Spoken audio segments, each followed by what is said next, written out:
કાપડની દુકાનમાં દંપતી ચોરી કરી ફરાર ઘટનાના સીસીટીવી કેદ થઈ ગયા છે અને આ સાથે દંપતી વાતોમાં રાખી મહિલા અંદાજે 8 થી 10 પંજાબી ડ્રેસ ચોરી કરી ચાલુ રિક્ષામાં ચડી ફરાર થઈ.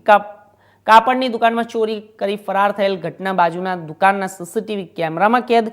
ચોરીની ઘટના બાદ પોલીસે ઘટના સ્થળે પહોંચી તપાસ હાથ ધરી છે.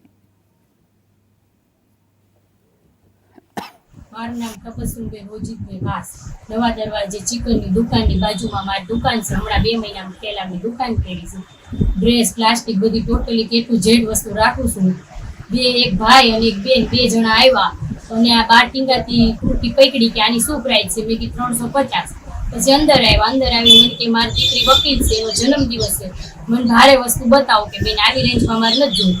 મેં ભારે વસ્તુ બતાવી. અંદર આવીને ઘણા એમને 25 થી 30 ડ્રેસ મારે જોયા અને ભાઈએ મને ઠેઠ અંદર ઘોડાભાઈ નજીક લઈ ગયા. નજીક જઈને મને કે બાંધણીનો ડ્રેસ મને ખોલી દો, આ મને ગેમો છે. એ ડ્રેસ હું ખોલતી હતી તારી બેન સાઈડમાં અહીંયા 4, 5, 6 એમને જેટલા હમાડા એવા હતા બોડીમાં હતા. બે ડ્રેસ લઈને અહીંયા ઉતરતા હું પગથિયા ભાળી ગઈ. એટલે એ ભાઈ તો જણ તો અંદર જ રહી ગયો ને હું બેનની પાછળ દોડી. મેં કીધું બેન મારા ડ્રેસ લઈને ભાઈ ગયા. એટલે બેન ચાલુ રિક્ષા જ હતી, ચાલુ રિક્ષામાં બેસી ગઈ. હું રિક્ષાની પાછળ દોડી પણ એ બેન જણ પાછળ હતો એટલે બેનને બીક લાગી. એટલે એ બેને ચાલુ રિક્ષામાં 6 ડ્રેસ મારા પાછા નાખી દીધા. અને હજી મને એવી અંદાજે 1 થી 2 ડ્રેસ મારા ઓછામાં ઓછા 2 તો એમની પાસે નીકળવા જ પડે. 2 ડ્રેસ લઈ ગયા એવી મને શંકા છે.